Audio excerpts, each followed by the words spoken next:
സർക്കാർ ആരുടെ കൂടെയാണ് എന്നത് വീണ്ടും വ്യക്തമാക്കുന്ന ഒരു കാര്യമാണ് ഇപ്പോൾ വീണ്ടും ഉണ്ടായിരിക്കുന്നത്. നമുക്ക് എല്ലാവർക്കും അറിയാവുന്നതുപോലെ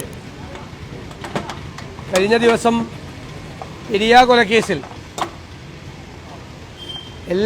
പ്രതികളെ എല്ലാവരെയും സഹായിക്കാൻ വേണ്ടി പരസ്യമായ നിലപാട് പാർട്ടി എടുത്തതുപോലെ തന്നെ ടി.പി. ചന്ദ്രശേഖരൻ വധക്കേസിലെ കൊടിയ ക്രിമിനലായ കൊടി സുനിയെ പരോളിൽ വിടാൻ പോലീസ് റിപ്പോർട്ട് ലംഘിച്ചുകൊണ്ടാണ് തീരുമാനം എടുത്തിരിക്കുന്നത്. അതിന് മനുഷ്യാവകാശ കമ്മീഷൻ്റെ പേര് ഉപയോഗിച്ചിരിക്കുകയാണ്. മനുഷ്യാവകാശ കമ്മീഷൻ യഥാർത്ഥത്തിൽ ഇതിൽ ഇടപെട്ടിട്ടില്ല. അദ്ദേഹത്തിൻ്റെ കയ്യിൽ, ചെയർമാൻ്റെ കയ്യിൽ കിട്ടിയ ഒരു റിക്വസ്റ്റ് അദ്ദേഹം ഗവൺമെൻറ്റിലേക്ക് ഫോർവേഡ് ചെയ്യുക മാത്രമാണ് ചെയ്തിരിക്കുന്നത്. തീരുമാനം ഗവൺമെൻറ്റിൻ്റെയാണ്. മുഖ്യമന്ത്രിയുടെയും മുഖ്യമന്ത്രിയുടെ ഓഫീസിലെ ഉപജാപക സംഘവുമാണ് 2018 പരോൾ കൊടുത്തപ്പോൾ തട്ടിക്കൊണ്ടുപോകൽ ഉൾപ്പെടെയുള്ള ഗുരുതരമായ കേസുകൾ ജയിലിനകത്തും ജയിലിന് പുറത്തിറങ്ങിയപ്പോഴും ഗുരുതരമായ ക്രിമിനൽ കേസുകളിൽ പങ്കാളിയായ ഒരാൾക്ക് 1 മാസം പരോൾ കൊടുക്കാനുള്ള തീരുമാനം സത്യത്തിൽ ഈ പ്രതികളെ പേടിച്ചിട്ട് ചെയ്യാണ്. ഈ പ്രതികൾ CPM നേതാക്കന്മാരെ ബ്ലാക്ക്മെയിൽ ചെയ്തുകൊണ്ടിരിക്കുകയാണ്. അവരവിടെ ഇരുന്നു കൊണ്ട് എല്ലാ കള്ളക്കച്ചവടം നടത്തുകയാണ്, എല്ലാ ഷെയ്ഡി ബിസിനസ്സും നടത്തുകയാണ്. ഈ ജയിലിൽ കിടന്നുകൊണ്ട് കൊട്ടേഷൻ സംഘമാണ്. സ്വർണ്ണക്കള്ളക്കടത്ത്, സ്വർണം പൊട്ടിക്കൽ, മയക്കുമരുന്ന് ഉൾപ്പെടെയുള്ള എല്ലാ ക്രിമിനൽ കേസുകളിൽ ഇവർ പങ്കാളികളാവുകയാണ്. ഇവരെ പേടിയാണ്. കാരണം ടി.പി. ചന്ദ്രശേഖരൻ വധക്കേസിലെ ഗൂഢാലോചന എന്താണ് എന്ന് പുറത്തുവിടും എന്നാണ് ഈ പ്രതികൾ CPM നേതാക്കളെ ഭീഷണിപ്പെടുന്നത്. ആ ഗൂഢാലോചന എന്താണ് എന്ന് പുറത്തുവിട്ടാൽ ഇപ്പോൾ പുറത്ത് കറങ്ങി നടക്കുന്ന പല CPM നേതാക്കളും ജയിലിനുള്ളിൽ പോകും. അതുകൊണ്ട് CPM നേതാക്കന്മാരെ ബ്ലാക്ക്മെയിൽ ചെയ്തുകൊണ്ടാണ് ഈ ഷെയ്ഡി ആയിട്ടുള്ള എല്ലാ ബിസിനസ്സും ഈ കേസിലെ പ്രതികൾ ചെയ്യുന്നത്. അതുകൊണ്ട് അവർ ചോദിക്കുമ്പോൾ പരോൾ കൊടുക്കുക, അവർക്ക് സംരക്ഷണം കൊടുക്കുക, നിയമം ലംഘിച്ച് അവരുടെ പേര് എഴുതി ചേർക്കുക, എന്നിട്ട് അത് പുറത്തുവിട്ടു എന്നതിൻ്റെ പേരിൽ ജയിൽ ഉദ്യോഗസ്ഥന്മാർക്കെതിരെ നടപടിയെടുക്കുക. തെറ്റായ കാര്യം. അതായത് നിയമപരമായി അവരുടെ പേര് വരാൻ പാടില്ല പരോൾ കൊടുക്കേണ്ട ലിസ്റ്റിൽ, എന്നാൽ പേര് ചേർത്തു. അത് പുറത്തു വന്നതിന് ജയിൽ ഉദ്യോഗസ്ഥന്മാർക്കെതിരായി നടപടിയെടുത്തു. അങ്ങനെ ജയിലിൽ കിടക്കുന്ന കൊടും ക്രിമിനലുകളെ ഭയന്ന് ജീവിക്കുന്ന ഒരു ഭരണകൂടമാണ് കേരളത്തിലുള്ളത്. അതാണ് ഇതിൻ്റെ തെളിവ്. ആരുടെ കൂടെയാണ് കേരളത്തിൻ്റെ മനസാക്ഷിയെ മുഴുവൻ ഞെട്ടിച്ച ക്രൂരമായ കൊലപാതകം നടത്തിയ ക്രിമിനലുകളുടെ കൂടെയാണ് ഈ ഗവൺമെൻറ്റും CPM. വീണ്ടും പെരിയ കൊലക്കേസിൻ്റെ വിധി വന്ന് പിറ്റേ ആഴ്ച ഈ കേസ് വന്നതോടുകൂടി അതാണ് ഇവിടെ ആവർത്തിക്കപ്പെട്ടിരിക്കുന്നത്.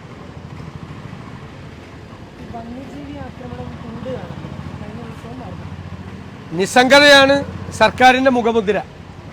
വന്യജീവികളും മനുഷ്യനും തമ്മിലുള്ള സംഘർഷം പരിഹരിക്കാൻ ചെറുവിരൽ പോലും അനക്കാത്ത ഗവൺമെൻറ്റാണ് കേരളം ഭരിക്കുന്നത്.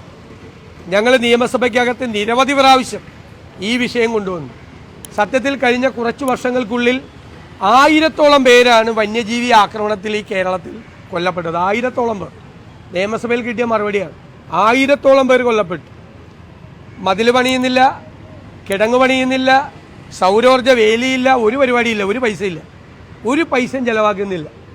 മന്ത്രിയോട് ചോദിച്ചാൽ വനം മന്ത്രി പറയും, ഞാൻ വനം മന്ത്രി ആയതുകൊണ്ടാണോ കാട്ടിൽ നിന്ന് ആന ഇറങ്ങുന്നതും പുലി ഇറങ്ങുന്നതെന്ന് ചോദിക്കുന്ന വനമന്ത്രിയാണ് കേരളം ഭരിക്കുന്നത്. വനം വകുപ്പ് ഒരു നടപടിയും സ്വീകരിക്കുന്നില്ല, ഒരു നടപടി. മനുഷ്യൻ വീട്ടിൽ പശുവിനെ അഴിച്ചു കെട്ടാൻ പോയ ചെറുപ്പക്കാരെയാണ് ആന ചവിട്ടിക്കൊന്നത്. ഈ വനാതിർത്തിയിലുള്ള ആളുകൾ മുഴുവൻ, പ്രത്യേകിച്ച് കർഷക സമൂഹമാണ്, ജീവനിൽ ഭയന്നാണ് ജീവിക്കുന്നത്. കുട്ടികൾക്ക് സ്കൂളിൽ പോകാൻ പറ്റുന്നില്ല, പ്രായമായവർക്ക് ആശുപത്രിയിൽ പോകാൻ പറ്റുന്നില്ല, ജോലിക്ക് പോകാൻ പറ്റുന്നില്ല. പശുവിനെ കറന്നാണ് അവർ ജീവിക്കുന്നത്, പാല് വിറ്റ്. പാല് കൊണ്ടുപോകാൻ പറ്റുന്നില്ല. ഈ ഭീതിയിലാണ് ആന, കടുവ, പുലി, കാട്ടുപോത്ത്, കുരങ്ങ്, പന്നി, മുഴുവൻ എല്ലാ കാർഷിക വിളകളും പൂർണ്ണമായി നശിപ്പിച്ചു. പട്ടിണിയിലേക്കാണ് പോകുന്നത്. വനാതിർത്തിയിൽ ജീവിക്കുന്ന മനുഷ്യരുടെ ജീവിതം മുഴുവൻ ദുരിതപൂർണമായി മാറിയിട്ടും നിരന്തരമായി പരാതികളും സമരങ്ങളും ഉണ്ടായിട്ടും ഒന്നും ചെയ്യാതെ നിസ്സംഗരായി ഇരിക്കുകയാണ് സർക്കാർ. അതുകൊണ്ട് അതിശക്തമായി അവർക്ക് വേണ്ടിയിട്ടുള്ള വലിയ പ്രക്ഷോഭം UDF ആരംഭിക്കുകയാണ്. അതിൻ്റെ ഭാഗമായി മലയോരത്തെ കർഷകരുടെ വിഷയങ്ങൾ ഉയർത്തിക്കാട്ടിക്കൊണ്ടുള്ള വലിയൊരു സമര പരിപാടിക്ക് ഐക്യ ജനാധിപത്യ മുന്നണി തുടക്കം കുറിക്കുക കൂടി ചെയ്യാൻ ഉടൻ തന്നെ.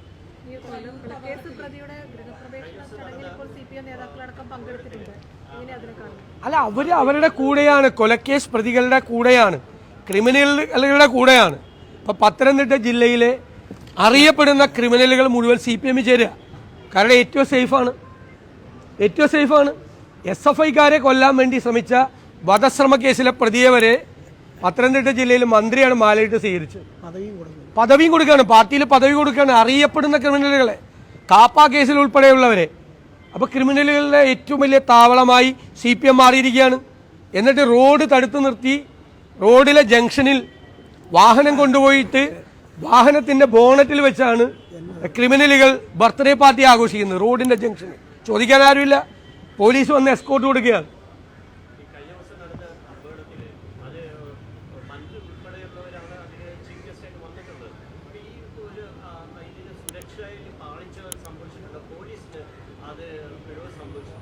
അല്ല, ഗുരുതരമായ പാളിച്ച, സുരക്ഷാ വീഴ്ചകൾ ഉണ്ടായി എന്ന് പോലീസ് തന്നെ സമ്മതിച്ചല്ലോ.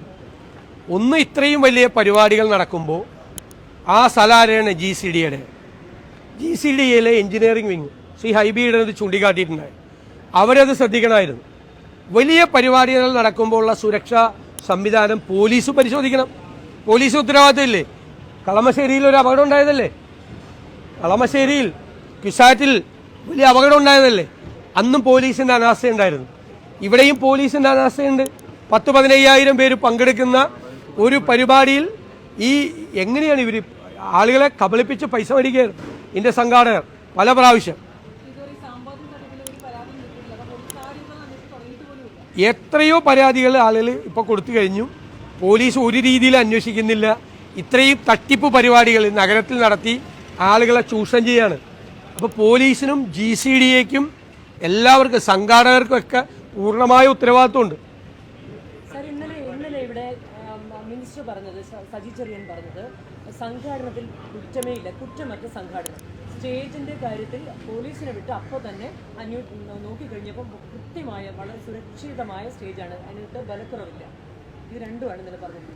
അല്ല, ഇവിടെ വന്ന് ഇതുപോലത്തെ ഒരു വലിയൊരു അപകടം സംഭവിക്കുന്ന ഒരു പരിപാടി, ഇങ്ങനത്തെ ഒരു അപകടം സംഭവിച്ചത് എല്ലാവർക്കും അറിയാം.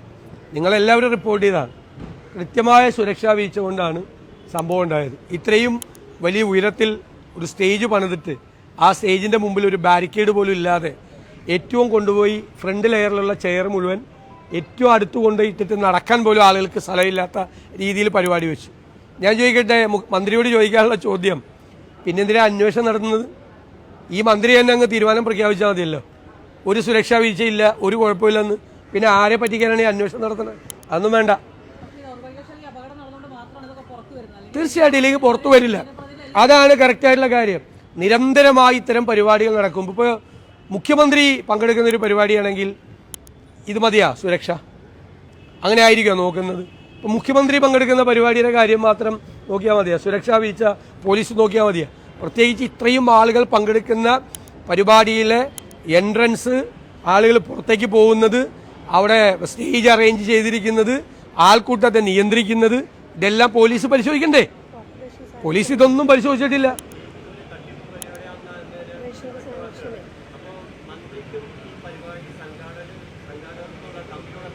അതുകൊണ്ട് ഇത് ഏറ്റെടുത്തിരിക്കുന്ന, ഈ പരിപാടി ഏറ്റെടുത്തിരിക്കുന്ന അതിൻ്റെ നേതൃത്വത്തിലുള്ളവർക്ക് CPM-ആയിട്ട് ബന്ധമുണ്ട്. അതുകൊണ്ടാണ് അവരെ സംരക്ഷിക്കാൻ വേണ്ടി മന്ത്രി സജി ചെറിയാൻ ഇറങ്ങിയിരിക്കുക. അല്ല, പരിപാടിക്ക് പലരും പോയി കാണുമല്ലോ. 12,000 അങ്ങനല്ല.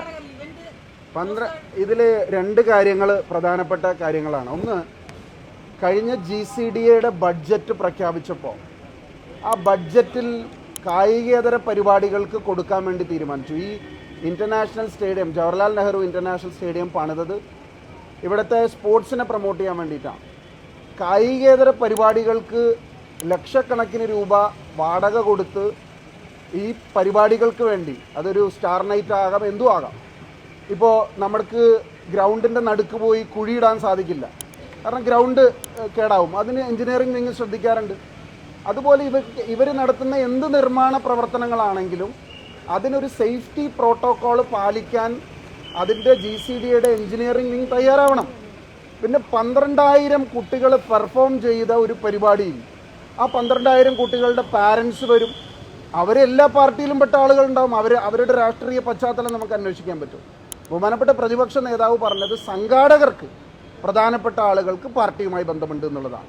അതിലിപ്പോൾ എൻ്റെ മോള് ഡാൻസിന് പോയിട്ടുണ്ടെങ്കിൽ രക്ഷിതാവ് എന്നുള്ള രീതിയിൽ ഞാൻ അവിടെ പോകും. ഞങ്ങൾ ജനപ്രതിനിധികൾ എന്നുള്ള രീതിയിൽ വിളിച്ചു. ഞങ്ങൾക്ക് 2 ദിവസം മുമ്പാണ് ഇൻവിറ്റേഷൻ കിട്ടിയത്. അതൊന്നും അല്ല ഇവിടുത്തെ പ്രശ്നം. ഒരു MLAക്ക് ഇതാണ് സുരക്ഷാ ക്രമീകരണമെങ്കിൽ ഇനി നടക്കാൻ പോകുന്ന പരിപാടികൾ ഇത് സംബന്ധിച്ചിട്ടുള്ള കാര്യങ്ങളിൽ എന്തായിരിക്കുമെന്നുള്ളതാണ് നിങ്ങൾ ആലോചിക്കേണ്ടത്.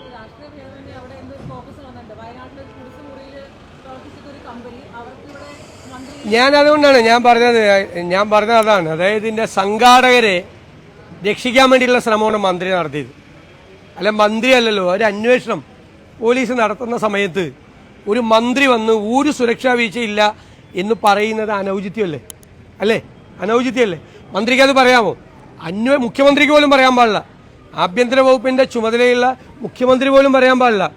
അന്വേഷണം നടത്തുന്ന ഉദ്യോഗസ്ഥന്മാരാണ് സുരക്ഷാ വീഴ്ച ഉണ്ടായോ ഇല്ലെന്ന് പരിശോധിക്കുന്നത്. അപ്പോൾ അത് എടുത്തിയാടിയുള്ള പ്രതികരണം എന്ന് പറയുന്നത് ഇതിൻ്റെ സംഘാടകരെയും ഇതിൻ്റെ ഈവന്റ് മാനേജ്മെന്റ് ഏറ്റെടുത്തിരിക്കുന്ന ചില ആളുകളെയും സംരക്ഷിക്കാൻ വേണ്ടിയിട്ട് താല്പര്യമാണ്. ആ താല്പര്യം അത് നമ്മൾ നോക്കാം. റിപ്പോർട്ടൊക്കെ പുറത്തു വരട്ടെ. ഞങ്ങളും ഉണ്ടല്ലോ ഇവിടെ.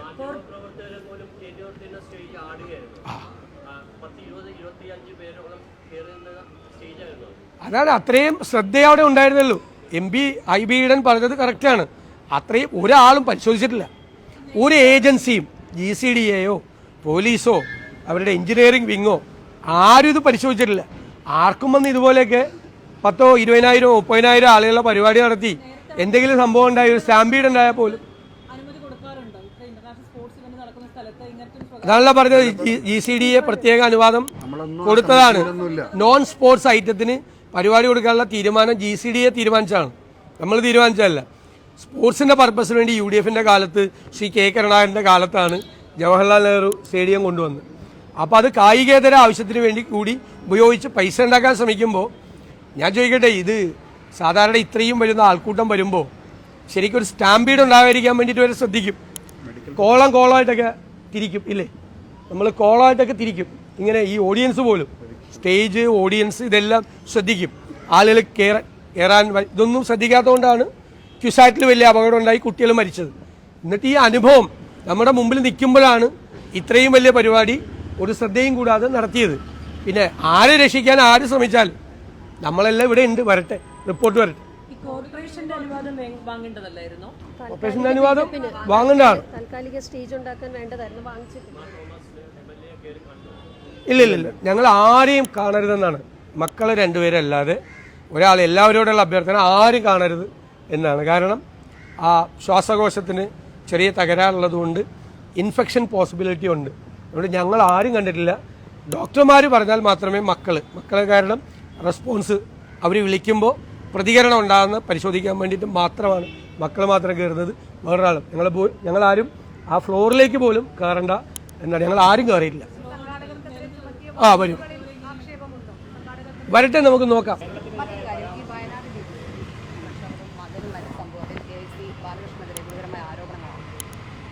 അങ്ങനെ പാർട്ടിയുടെ മുമ്പിൽ അങ്ങനെ ഒരു ആക്ഷേപം വന്നിട്ടുണ്ടെങ്കിൽ പാർട്ടി തീർച്ചയായിട്ടും അന്വേഷിക്കും. ഞങ്ങൾ പ്രാഥമിക അന്വേഷണത്തിൽ നടത്തി കഴിഞ്ഞപ്പോൾ ഇങ്ങനെ ഒരാൾ, ഈ എഗ്രിമെന്റ് വെച്ച ഒരാൾ ഇല്ല എന്നാണ്. ആളെ കണ്ടുപിടിക്കാൻ പറ്റിയിട്ടില്ല. അപ്പോൾ അതുകൊണ്ട് അതൊരു ഫേക്ക് എഗ്രിമെന്റ് ആണെന്ന് കൂടി ഞങ്ങൾ അന്വേഷിക്കുന്നുണ്ട്. 2 പേര് തമ്മിൽ എഗ്രിമെന്റ്, ഇത് കൈക്കൂലി മേടിക്കാന്ന് പറഞ്ഞ എഗ്രിമെന്റ് വയ്ക്കും ആരെങ്കിലും. ഞാൻ അഥവാ എഗ്രിമെന്റ് വെച്ചിട്ട് എഗ്രിമെന്റിൽ ഒരു പാർട്ടിയെ അന്വേഷിച്ചിട്ട് ഇതുവരെ കിട്ടിയിട്ടില്ല. ആരാന്ന് മനസ്സിലായിട്ടില്ല. നോക്കാം, നമുക്ക് പാർട്ടി അന്വേഷിക്കും. മഹാരാഷ്ട്രയിലെ മന്ത്രിയുടെ പ്രഖ്യാപനം ഉണ്ടല്ലോ, കേരളത്തിൽ തീവ്രവാദികളാണ്, പാകിസ്ഥാനാണ്, ഇപ്പം മിനി പാകിസ്ഥാനാണ്. നേരത്തെ വിജയരാഘവൻ പോളിറ്റ് ബ്യൂറോ അംഗം പറഞ്ഞത് BJPയുടെ നേതാക്കന്മാരെ ഏറ്റുപിടിച്ചിരിക്കുന്നു എന്നുള്ളതാണ്. ഞങ്ങൾ അന്ന് പറഞ്ഞത് എന്താ, സംഘപരിവാറിൻ്റെ അജണ്ടയാണ് കേരളത്തിലെ CPM പ്രചരിപ്പിക്കുന്നത്. ഡൽഹിയിൽ PR ഏജൻസി വഴി കൊടുത്ത വാർത്ത, ഹിന്ദു പത്രത്തിന് കൊടുത്ത മുഖ്യമന്ത്രിയുടെ അഭിമുഖ സംഭാഷണം, മുഖ്യമന്ത്രിയുടെ പത്രസമ്മേളനം, എ വിജയരാഘവൻ്റെ പ്രസംഗം, അതിനെ CPM നേതാക്കൾ അതിനെ ഓൺ ചെയ്ത് സംസാരിച്ചത്, ഇതെല്ലാം കൂട്ടി വായിച്ചാൽ മതി. അത് തന്നെ BJP ദേശീയ നേതാക്കളും സംസ്ഥാനത്തും പറഞ്ഞുകൊണ്ടിരിക്കുന്നു. കേരളം മിനി പാകിസ്ഥാനാണ്, ഇവിടെ മുഴുവൻ തീവ്രവാദികളാണ് എന്നുള്ള പ്രചരണം ഇപ്പോൾ നടത്തുന്നത് സംഘപരിവാറും CPM ഒരുമിച്ച് നടത്തിക്കൊണ്ടിരിക്കുക. ഇതിൻ്റെ ഭാഗമാണ്.